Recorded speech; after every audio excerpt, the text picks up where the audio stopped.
Nothing to worry. దెబ్బ పెద్దగా తగల్లేదు. దెబ్బ కొట్టినప్పుడు తగే యూజువల్ ఇంజరీ, అంతకంటే ఇంకేమీ లేదు. నన్నెవరూ కొట్టలేదు డాక్టర్, నేనే కింద పడిపోయాను. అందుకే నేను ట్రీట్మెంట్ చేశాను. మీరే స్వయంగా పడిపోతే ఇక పోలీస్ కేసు ఎందుకు పెడతాము? కానీ ఒక డాక్టర్ దగ్గర లాయర్ దగ్గర అబద్ధం చెప్పకూడదనే విషయాన్ని మీరు గుర్తుంచుకోవాలి. దెబ్బ చూస్తే నాకు తెలుస్తోంది అది ఎలా తగిలింది అని. డాక్టర్, అంటే ఎవరో కొట్టారంటారా?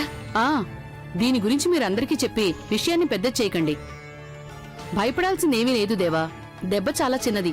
ఇంకొక రోజు ఇక్కడే ఉండండి అబ్జర్వేషన్ కోసం. అది మాత్రమే కాదు, ఇంటికి వెళ్ళాక డ్రెస్సింగ్ చేయడానికి మళ్ళీ ఇక్కడికి రావాల్సి ఉంటుంది కదా. అయ్యో, నేను ఇంటికి వెళ్ళిపోతాను డాక్టర్. ఎందుకు? మేమేమన్నా నేను తినేస్తావా ఏంటి? ఒక రోజైనా ఇక్కడ ఉండాల్సిందే. Continue usual medication. Okay madam. Okay దేవా, టేక్ రెస్ట్.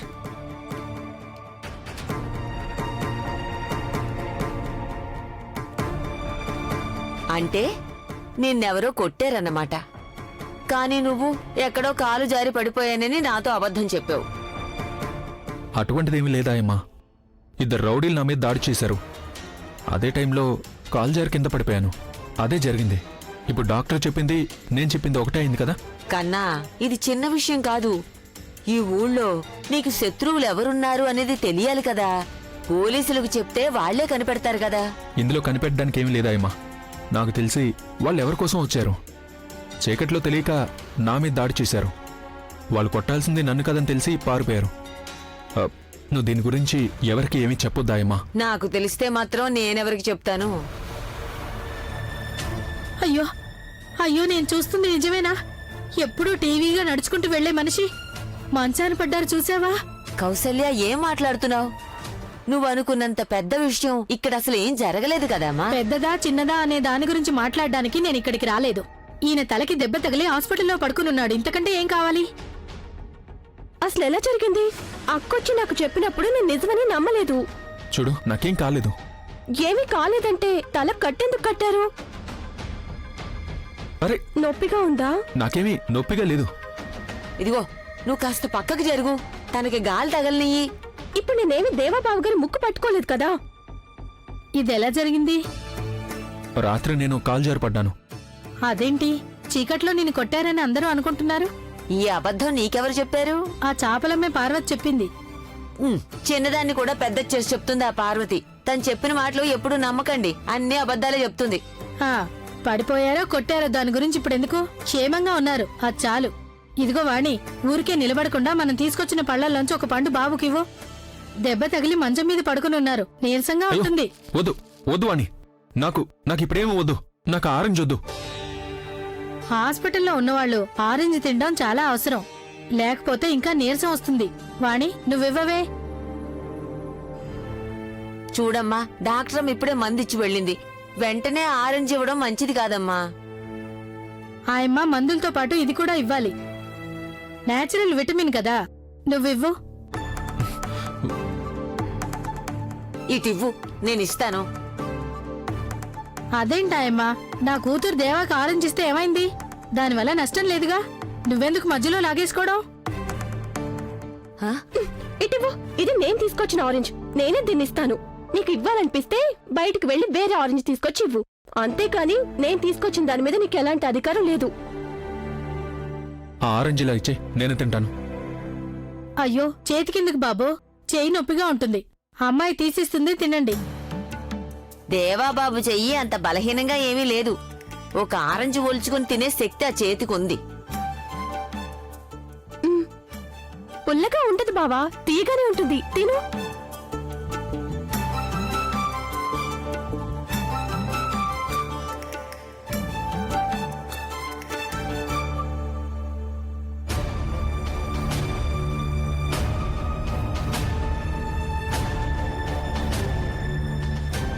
ఆయమ్మ, నువ్వు ఇంట్లో పనులన్నీ వదిలేసి ఇక్కడికొచ్చావు. నువ్వు ఇంట్లో లేవని అన్ని పనులు స్వయంగా చేసుకోవాల్సి వస్తోంది. నిన్ను త్వరగా ఇంటికి రమ్మన్నారు. కానీ అక్కడి నుంచి నేను వచ్చేటప్పుడు అర్చనమ్మ నాతో ఏమీ చెప్పనేలేదు. నీతో చెప్పడం కుదరలేదని నాకు చెప్పారు. త్వరగా ఇంటికి వెళ్ళు, అందుకే మా ఇద్దరిని ఇక్కడికి పంపించింది. నేను వెళ్తే ఇక్కడ ఎవరుంటారు? దేవాబాబు దగ్గర.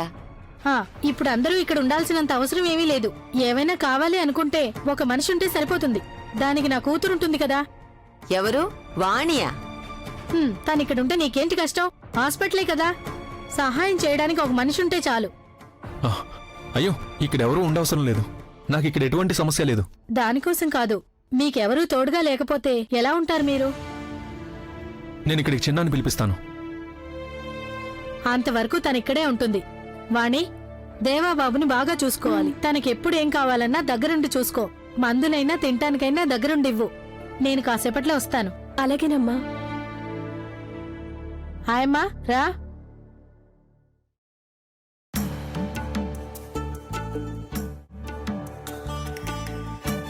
నాకు తెలుసు ఆరెంజ్ తీయగా ఉండుంటుంది. నువ్వు అసలు ఎందుకు వచ్చావు? నీకు బాగా దెబ్బ తగిలింది కదా, అందుకే ఇంట్లో ఉండలేక నేను ఇక్కడికి వచ్చేసాను. జ్వరంగా ఉందా? చాలు, నువ్వు ఇక ఇంటికెళ్ళు. నువ్వు ఇప్పుడు వెళ్ళకపోతే నాకు నొప్పి ఎక్కువ అవుతుంది. ఓహో, నేను ఇక్కడే ఉంటే మీకు నొప్పి ఎక్కువ అవుతుందా? నేను చూస్తాను ఎలా ఎక్కువ అవుతుందో.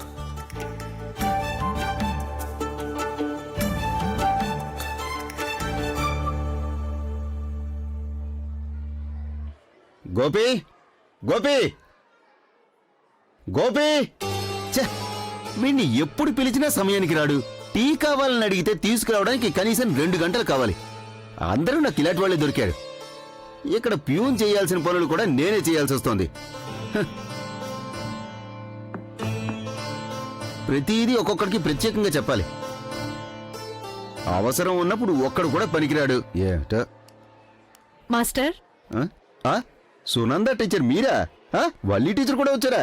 ఏంటి ఇద్దరు కలిసి ఇలా వచ్చారు? మాస్టర్, ఈ రోజు మేమిద్దరం కాస్త తొందరగా వెళ్ళాలి. తొందరగా వెళ్ళాలా? అదెలా కుదురుతుంది?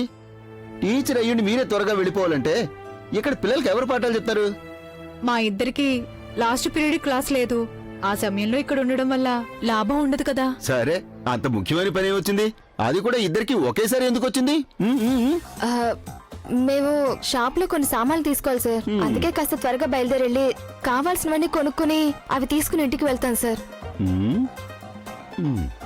నేను ఒప్పుకుంటున్నాను, కానీ దీన్ని అలవాటుగా మార్చుకోకండి. ఉదయం ఆలస్యంగా రావటం, సాయంత్రం తొందరగా వెళ్ళటం, అలా చేయడం ఇక్కడ ఏమాత్రం కుదరదు. అయ్యో మాస్టర్, మేమింతవరకు ఎప్పుడైనా ఆలస్యంగా రావడం చూసారా? సరే వెళ్ళండి. Thank you master. ఇక చాలు, వెళ్ళండి. టీచర్, ఏయ్, నువ్వెందుకు పరిగెడుతున్నావు? హాస్పిటల్లో ఉన్న పేషెంట్స్ ఎక్కడికి వెళ్లరు. కాస్త త్వరగా రా సునందా, మనం ఆటోలో వెళ్దాం. త్వరగా రా. నీకెన్నిసార్లు చెప్పాలి? నాకు వద్దన్నానుగా. ఇదొక్కటి తిని వదిలేస్తాను. చూడు, డాక్టర్ గారు వస్తారు. పేషెంట్ మంచం మీద కూర్చోవడం చూస్తే కోపం వస్తుంది. నువ్వు కాస్త దూరంగా నిలబడు. మీరు ఇది తింటే నేను లేస్తాను. మీకు దూరంగా నిలబడతాను. నిజంగానా? నిజంగానే.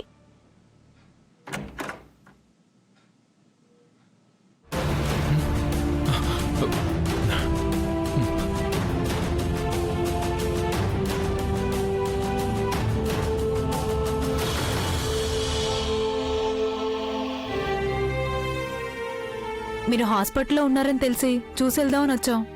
ఓ అలాగా. అసలు మీకేమైంది, ఎందుకు అడ్మిట్ చేశారో మాకేమీ తెలీదు. కానీ ఇప్పుడు తలకట్టు చూసిన తర్వాత బాగా తగిలిందనిపిస్తోంది. అదేం లేదు, అంత పెద్ద దెబ్బేమీ తగలలేదు టీచర్. ఓ రోజు విశ్రాంతి తీసుకుంటే చాలు. అసలు ఎలా జరిగింది సార్? చీకట్లో ఏదో రాయి తగిలి పడ్డాను. పడిపోవడం వల్ల తలకి దెబ్బ తగిలింది, అంతే. ఇప్పుడు ప్రశాంతంగా ఉందా? ఏంటి, ఏమైంది? అదా, మీకు దెబ్బ తగిలేసరికి కొంతమంది ఎంత కంగారు పడ్డారో చెప్పలేను. ఒక్క నిమిషం కూడా కాలు నేల మీద నిలబడలేదు. ఇప్పుడు ప్రశాంతంగా ఉందా అని అడుగుతున్నాను. మీకివ్వడానికి ఇక్కడ ఆరెంజ్ ఏం లేదు. టీ ఉంది కదా? లేదు, నేను తాగేశాను, అయిపోయింది. అయితే నువ్వు వెళ్ళి తీసుకురా. ఇక్కడ క్యాంటీన్లో ఉంటుంది కదా, వెళ్ళరా. కానీ ఇక్కడ క్యాంటీన్ ఎక్కడుందో నాకు తెలీదు. బయటికి వెళ్ళి ఎవరినైనా అడిగితే చెప్తారు. నువ్వు ఆ ఫ్లాస్క్ తీసుకెళ్ళు. బయట సిస్టర్ ఎవరో ఒకరు ఉంటారు, వాళ్ళని అడుగు చాలు. రా, నేను చూపిస్తాను. వెళ్ళరా.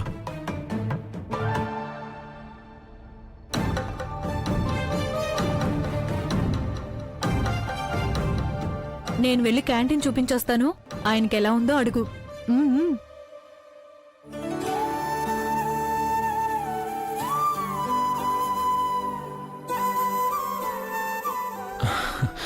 చిన్న దెబ్బ తగిలినందుకు ఎందుకంత కంగారు? డాక్టర్ గారు ఏమన్నారు? ఏం పర్వాలేదని చెప్పారు. ఏదైనా బలంగా తగిలిందేమో అని ఎక్స్రే కూడా తీశారు. అందులో కూడా ఏమీ లేదు.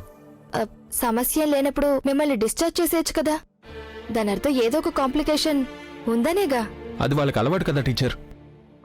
ఎవరైనా ఇక్కడికి వచ్చారంటే కనీసం 2 రోజులైనా ఇక్కడ ఉంచాలి. అలాగే నన్ను కూడా ఉండమన్నారు. నొప్పిగా ఉందా? కొంచెం నొప్పిగా అనిపించింది. మీరు వచ్చాక అది తగ్గిపోయింది. కానీ మేము వచ్చేటప్పుడు నొప్పితో బాధపడుతున్నట్టేం అనిపించలేదే. ఆరెంజ్ తింటూ సంతోషంగానే ఉన్నట్టున్నారుగా. అది ఏం చెప్పమంటారు? వద్దు వద్దని చెప్పినా తన నా మాట వినకుండా తినమని గోల్ చేస్తుంది. తప్పక నేను తింటూ కూర్చున్నాను. నాతో అబద్ధం చెప్తున్నారా? ఏంటి ఆరెంజ్ విషయంలోనా? నేను నిజమే చెప్తున్నాను టీచర్. నాకస్సలు తినాలనిపించట్లేదు. అది కాదు, కింద పడిపోయి దెబ్బ తగిలిందని మీరు నాకు అబద్ధమే కదా చెప్తున్నారు. ఆ అబద్ధం అని మీకెవరు చెప్పారు? మీ మొహం చూస్తేనే తెలిసిపోతుంది మీరు అబద్ధం చెప్తున్నారని. ఓహ్, అదంత పెద్ద విషయం ఏం కాదు టీచర్.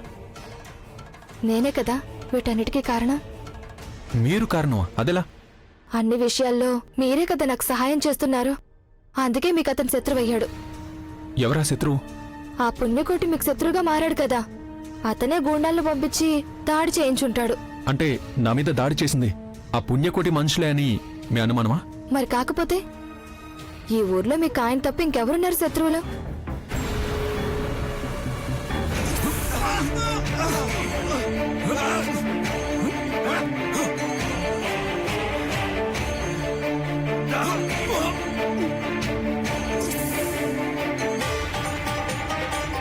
మీరేం ఆలోచిస్తున్నారు? పుణ్యకోటి కాకపోతే ఇంకెవరు చేసుంటారు? నేను నిజం చెప్తున్నాను. నా మీద దాడి చేసింది పుణ్యకోటి మనుషులు కాదు. మరి నా మీద దాడి చేసింది స్వయంగా మీ తమ్ముడు రాహుల్. రాహులా? అవును.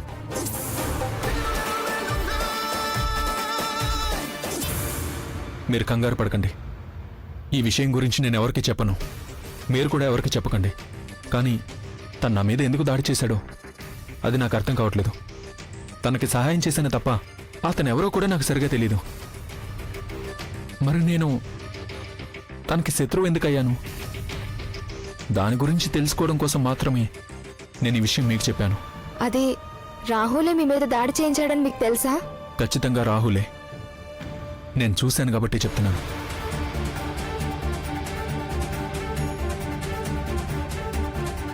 టీచర్ టీచర్ ఆగండి.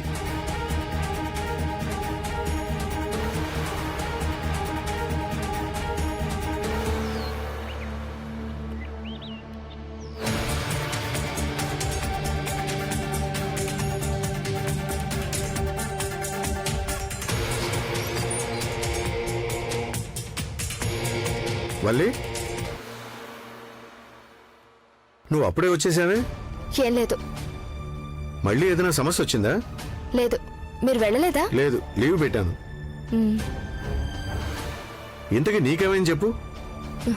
ఏమీ లేదు. వాడెక్కడా? ఆ రాహుల్ వాడు లోపల ఉన్నాడు.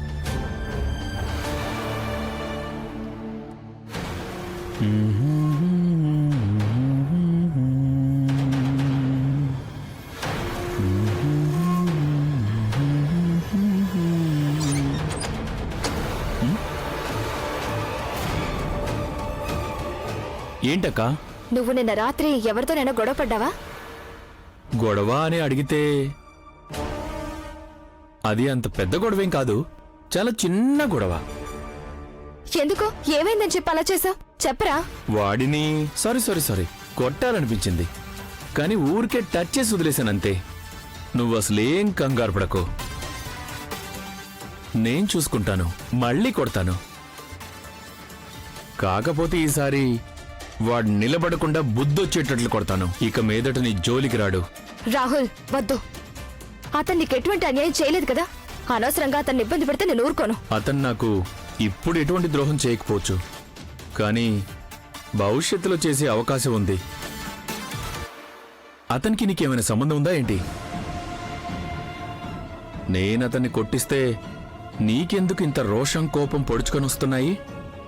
అంటే మీ మధ్య ఏదో సంబంధం ఉందని కదా అర్థం. ఏంటా సంబంధం?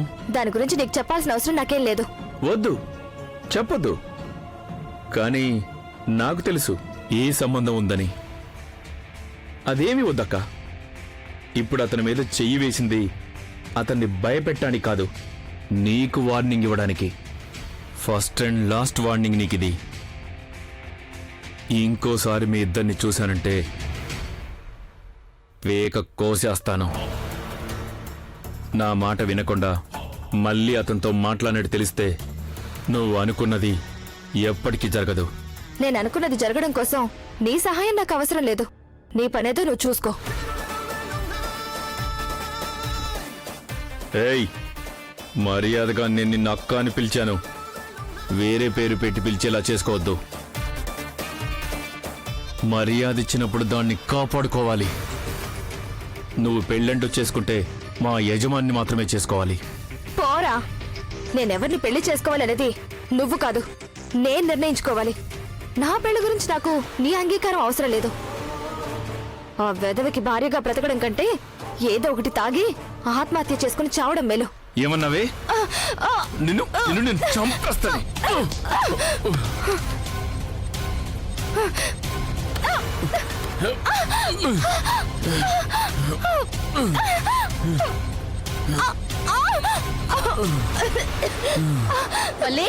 అయ్యో రేయ్, వదలరా! ఏం చేస్తున్నావురా? వదలమంటుంటే. రేయ్, అయ్యో! ఏమండి? ఏమండి? మన అమ్మాయిని చంపేస్తున్నాడండి! త్వరగా రండి! ఏంటి? ఏమండి? రేయ్, రేయ్, వదలరా నా కూతుర్ని. వదలరా! మర్యాద వదలు. వదలరా. రేయ్, వదలరా నువ్వు. వదలండి. అసలు నీ సమస్య ఏంట్రా? చెప్పు. వాడు చెప్పినట్టు వాడి యజమాని నేను పెళ్లి చేసుకోవాలట, లేకపోతే చంపేస్తాడట. అవునే, మా యజమానిని తప్ప ఇంకెవరిని నన్ను పెళ్లి చేసుకుంటే అందరినీ చంపేస్తాను. చాలే, ఆపరా ఇంకా. అమ్మా వల్లి,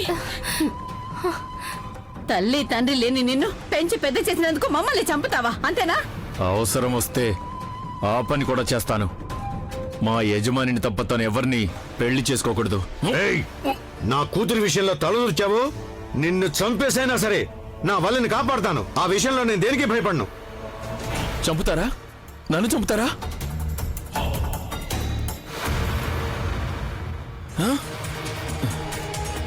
అయ్యో ఏమండి? నాన్న, చంపుతానన్నారు కదా, చంపండి. ఆ? పెంచి పెద్ద చేసిన చేతులకు చంపే హక్కు ఉంటుంది. చంపండి. నువ్వు ముందు బయటికి పోరా. ఈ ఇంట్లో ఉండే అర్హత లేదు నీకు. పోరా బయటికి. దీనిని ఉపయోగించడానికి నేనేమాత్రం ఆలోచించను. మా యజమానికి నేను ప్రమాణం చేశాను, ఏది ఏమైనా సరే నిన్ను మా యజమానికిచ్చి పెళ్లి జరిపిస్తాను. ఆ ఒక్క కారణంగానే ఇప్పుడు నేను నిన్ను వదిలిపెడుతున్నాను. రేయ్, నీకే చెప్తున్నాను, ఇంట్లోంచి బయటికి పోరా ముందు.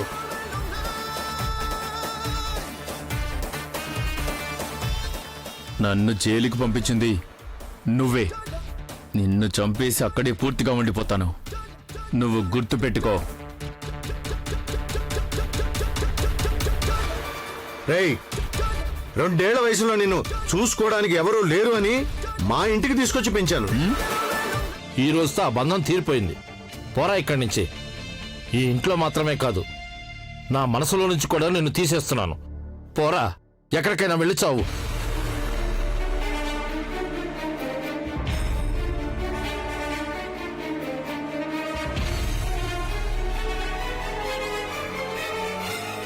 మళ్ళీ ఇంట్లో అడుగు పెట్టడానికి వీల్లేదు. దుష్టుడు నా కూతుర్ని చంపేయాలనుకున్నాడు. నిజంగా పాముకి పాలు పోసి పెంచినట్టుగా అయిపోయింది. నీ తల్లిదండ్రులు చనిపోయాక పోనీలే పాపం అని తీసుకొచ్చి పెంచి పెద్దవాణ్ణి చేశాం కదా, దానికి ఇప్పుడేం చేస్తున్నాడు చూడండి, కృతజ్ఞత లేనోడు. ఏంటని నన్ను చంపుతావా? చంపేరా. నా కూతురు ఎంత ప్రేమగా పెంచానో నిన్ను కూడా అలాగే పెంచాను. నా కూతురుకు తల్లినయుండి కూడా నీ గురించే ఎక్కువ ఆలోచించేదాన్ని. అది నీకు కొంచెం కూడా గుర్తులేదు. ఇవన్నీ చేసినందుకు నన్ను చంపుతావా? నువ్వు వాణ్ణి పెళ్లి చేసుకోవచ్చని కల్లో కూడా అనుకోవద్దు.